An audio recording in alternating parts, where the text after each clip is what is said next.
자, 말도 많고 탈도 많았던 새정치민주연합의 수장 자리 박영선 비대위원장이 내놓을 것 같습니다. 확실히 내놓은 건지 아니면 다른 사람과 공동으로 꾸려갈지 아직 좀 논란이 계속되고 있는데요. 조수인 차장. 네. 지금 오늘 어쨌든 본인이 말을 직접 했어요. 네. 비대위원장 문제에 대해서 공식적으로 언급한 건 처음입니다만 한국말은 역시 끝까지 들어봐야 됩니다. 예. 네. 오늘 오전 10시에 간담회에서 관련 발언은 했습니다만 예. 외부에서 영입한다. 여기까지 했습니다. 그러니까 그 이야기를 한번 들어볼까요? 예, 직접 들어보시죠. 예. 국민공am 혁신위원회를 이끌 역량이 있는 분을 외부에서 영입할 예정이라는 말씀을 드릴 수가 있겠습니다.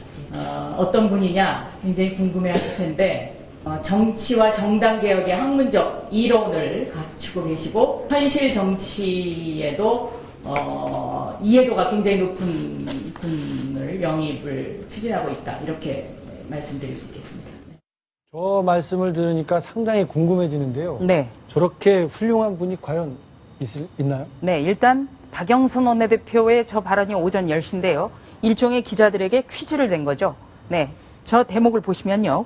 정치와 정당개혁의 학문 이론을 갖추고 현실 정치에도 이해도가 높은 분. 그러니까 일단 학문 이론을 갖춰야 하기 때문에 기자들 사이에서는 교수 출신이구나 이런 관측이 당장 나왔고요. 예. 바로 몇 분 거론되던 교수님들께 전화를 드렸습니다.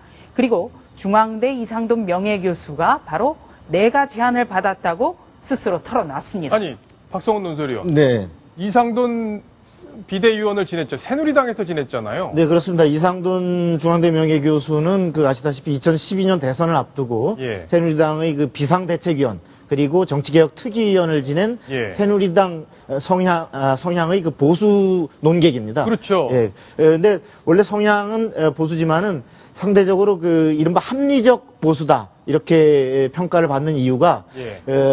본인이 이명박 정부의 4대강에 대해서도 굉장히 비판적으로 예. 논지를 전개했고 그러면서 보수의 개혁 이런 부분을 많이 주창했던 사람입니다. 예.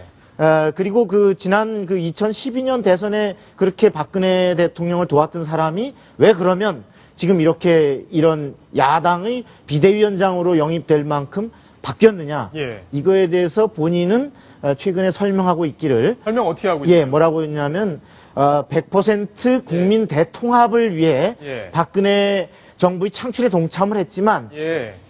지금 자막에 나오죠. 네. 세월호 참사라는 큰 사건에도 현 정부는 그렇게 하지 못했다.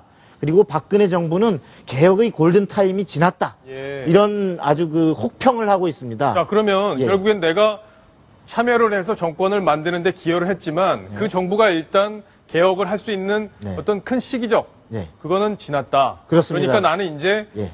저쪽으로 가도 명분을 얻겠다. 뭐 이런 맞습니다. 식의 설명인 거네요. 네, 그래서 사실 이번 영입 이전에 이미 박근혜 정부와는 사실상 절연을 한 게 아니냐. 예. 이렇게 이미 분류가 되어 왔던 그런 예. 상황입니다. 네, 지난달에 새누리당을 탈당한 걸로 확인이 됐고요.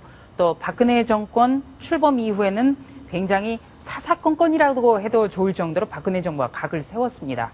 네, 그리고 오늘 이상돈 교수는요, 또 재밌는 게 영국의 토니 블레어처럼 어떤 그런 집권을 위해서 새정치민주연합에서 일을 하겠다 이렇게도 얘기를 했습니다. 예. 토니 블레어 18년 만에 진보 진영에서 정권을 창출한 토니 블레어처럼 새정치민주연합의 어떤 정권 탈환을 위해서 내가 노력하겠다 이런 구상도 밝혔는데요.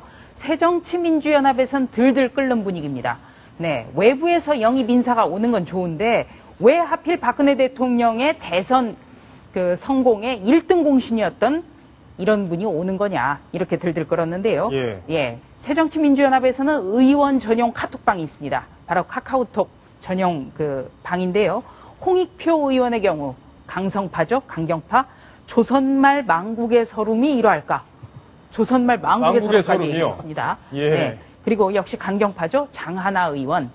수혈 자체가 나쁜 것은 아닌데 혈액형이 다른 피를 수혈하면 사람이 살겠습니까? 예. 이렇게까지 얘기를 했습니다. 날카로운 비유네요. 네, 그리고 또 중도파들 경우에도 박영선 원내대표가 비상대책위원장을 내려놓고 외부에서 지금 현재 당에 대한 가감없는 쓴소리를 해줄 외부 인사가 비대위원장으로 와야 된다. 어제 모임에서 얘기를 했습니다만 이상돈 교수에 대해서는 깜짝 놀라는 분위기입니다. 예. 그러면서 왜 이번에도 박영선 원내대표가 의원총회라든지 의원들의 의중을 전혀 타진하지 않고 비상대책위원장이라는 이 막중한 자리를 그냥 독단적으로 결정을 하는지 도대체 이해를 못하겠다. 이렇게 그 절차의 문제점을 지적을 하고 있습니다. 자, 그렇다면은 강경파가 반대해서 야당이 되는 게 없잖아요. 네. 그러면 비대위원장이 될 수 있을지 없을지 아직 지금 판단하기가 이른 상황인가요? 네.